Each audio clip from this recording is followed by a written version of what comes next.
To abide by it.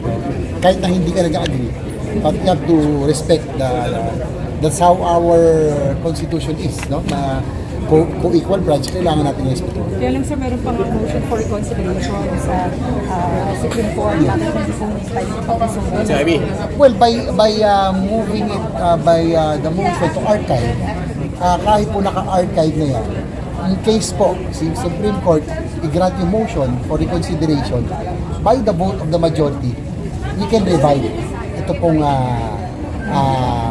impeachment. No? So, sabihin patay na. Hindi ibig sabihin patay na. No? Archive siya, but with the vote, in case po ang Korte Suprema ay magbago, mag-overturn ng kanilang naging decision, it can be revived. O pwede buhayin at ibalik sa court.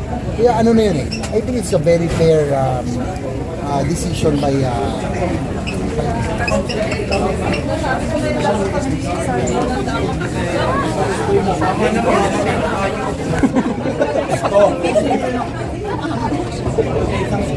Laya na naman ang ating Vice Presidente na tuloy-tuloy ang kanyang pagtatrabaho.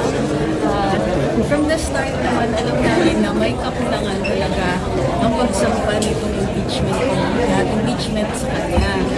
Alam natin na last minute at alam natin din na nung walang kaakibat ng ebidensya nung ibinahin nito ang minikot sa mga kapwa kongresista, nung ang tinawag ay focus, imbis na plenaryo, na nakita natin, kasi yun lang ang nasa publiko at that time, medyo nakakakaba dahil alam natin na medyo may ibang galawan dito. Doon sa mga dating impeachment, na kahit may madalian, nakikita natin na kahit paano na pag-uusapan, hindi man na umaabot dun sa punto na nasa-satisfy tayo, pero may lip service. Dito, masyadong inurada to the point na kahit ang ordinaryong mamamayan ay mapapaisip kung ito nga ba ay ginawa ng naaayon sa hustisya. So maraming salamat sa Senado dahil nailiwanag din, maging tutol man sila o sang-ayon, naging maliwanag kung ano ang mga issue dito. So sa hinaharap natin sa ibang mga kaso na kaakibat nito o tungkol sa impeachment, mas umiigi din yung sistema ng justisya. Maraming salamat. Thank you, ma'am. Isang motion ni ang Senator Tito Soto para sinasagot na siya dahil may motion for reconsideration. Kaya lang, nakakita sa inuman. Malaman mo para i-favor mo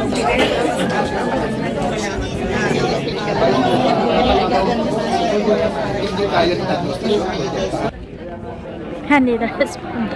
Pero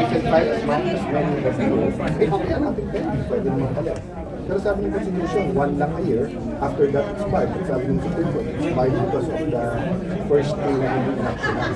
So again, there will never be a perfect decision. Kaya nga adversary. There's adverse side, adversarial. May one side, there's the other side. It just so happen na kasi ang mga legal luminary. That's why I'm saying that. Advocate tayo. Kung yun ang tingin mo, ay respect na. Sabihin, every tama na tingin. Kasi nga, hindi ito yung prevailing na doctrine. Sino na mas tama yung patay na kung nagagawin? Kasi sabi, Patay na pwedeng buhay. So kung enable, buhay yun na pwedeng patay. Pagka inarchive mo na, patay na yun. Kaya nga mo archive is like the pero pwedeng buhay. If So pag-archive sabi ko na, ang ibig sabihin nito, patay na. So, ang naging motion is kumdit ang Supreme Court decision. Naiintindihan ko si Senate Minority Leader, former Senate President Soto, na sabi niya, i-table mo ito. Ang ibig sabihin ng table, isang tabi. So, ibig sabihin ng buhay, hindi lang muna inaasikaso or tatalakayin. Pero ang sabi ng Supreme Court, kasi immediately executory. At sinabi niya, void ab initio, wala from the start. So, mas akma yung aksyonan namin, tapos i-archive. No? Ibig sabihin, patay na to, pero pagka ang Supreme Court ay nagbago ng desisyon, pwedeng buhay. But as of now, As of now, ibig sabihin kasi ng archive, parang ibig sabihin nilibing mo eh. Di ba? Ang ibig sabihin kasi nung tinable mo, buhay yun. Di ba? Wala lang ngayon sa priority na dinidiscuss. Pero yung archive, ibig sabihin, either tapos na yan o patay na yan, kaya doon muna natin ilalagay. So paano naman, Senator, yung mga issues against the Vice President, yung tungkol sa confidential funds, allegedly yung pagbabanta sa buhay ng Pangulo, paano ito matitake up na? Matitake up in impeachment in February 6. Pero ang Quadcom nag-announce na sila na tuloy-tuloy sila. So, in the areas where the Vice President wants to, where people want to hold her accountable, even before her term, I don't doubt Congress will do that. And any committee here can do that, di ba? But of course, with the Supreme Court decision now, ang sinasabi, hindi muna gagalaw yung mga courts of law, pati ombudsman, until may impeachment. But yun, we're talking about August, September, October, November, December, January, February. We're talking 6 to 7 months. So di ibig sabihin na in-archive ito ay wala na, sarado na, katapusan na, hindi na makahabol sa accountability ang Vice President. To be fair to the Supreme Court, both to the spokesperson and yung pagkasulat, very clear yun. Na hindi nila sinasabing hindi guilty, hindi nila sinasabing wag i-take up, ang sinasabi lang tamang paraan. So ang naglaban dito, hindi yung dapat ba accountable or hindi. Ang naglaban dito, dapat naging accountable, pero dapat tama din yung paraan to hold someone accountable. So isa na lang, paano yung tugon ninyo doon sa number 1, nagsasabi, ba't kayo nagmadali? Hindi hintayin yung ruling ng Supreme Court doon sa mga motion for reconsideration. At pangalawa, yung sa mga nagsasabi, nakaka-disappoint ang Senate ngayon because of this vote and dahil bukod sa iba pang mga issue. Okay, akala ko ba mabagal kami? Yun ang sinabi, mabagal kami, di ba? Nung niremand namin. Pero sabi namin, dapat sigurado. Ngayon naman nagmamadali. Ano ba utos ng Supreme Court? Immediately executory. Ano ba ibig sabihin ng immediately executory? Sa mismong desisyon ng Supreme Court, sinabi nila, ang ibig sabihin ng immediately executory, wala ka nang hihintayin, yun na yun.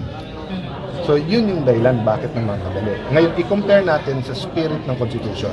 Ano spirit ng Constitution? Pag tapos na yung isang impeachment, next year ka na. So hindi ba dapat tayo sumunod doon? Having said that, in a democracy, lalo ito highly charged, hindi matatapos ang usapan dito. Kung nagmadali kami, baliktad ang tinatanong mo sa akin ngayon. Kung hindi namin to inaksyonan today, baliktad ang magiging tanong sa inyo, of course, ng media, ng tao, through the media. Bakit hindi niyo sinunod ang Supreme Court? So either way, kailangan sumagot, diba? So yun nga explain namin kay Senate President, Senate Minority Leader, dating Senate President Tito Soto. Okay, sabihin mong may napupuna kang hindi gusto sa desisyon ng Supreme Court. In the end, saan ba matatapos? Diba? Pagdating sa constitutional, sa interpretation ng Constitution, in the end, it's the Supreme Court. So kung sasabihin natin hindi susundin yon, so okay, ngayon, nominate na tayo sa CA. Pwede ba namin hindi sundin yung desisyon nila dun sa kaso ni Senator Ginggona, yung mga dating desisyon? Pwede ba yung majority na lang maghati-hati sa CA? Hindi pwede, di ba? Kasi nagsalita na yung Supreme Court. So parang, di ba, may criticism na hindi kayo nag-trial forthwith na utos ng Constitution, but you archived it forthwith. Forthwith is interpreted as reasonable time, and it was filed in February 5 na may election nun. So you look at all the circumstances. Immediately executory is from the Supreme Court. But again, no, in giving you my stand, I'm not saying we're totally correct. Wala nga perfect sa mga pangyayaring ito. And from now on, there'll be a lesson. So look at the bright side. What's the bright side? Whether you want to impeach the Ombudsman, the COA Chair, COA Commissioner, a Supreme Court Justice, mas klaro na ngayon yung guideline dito sa bagong desisyon, yung binasa natin na page 93. And this is for the yung 1/3 na kapirma.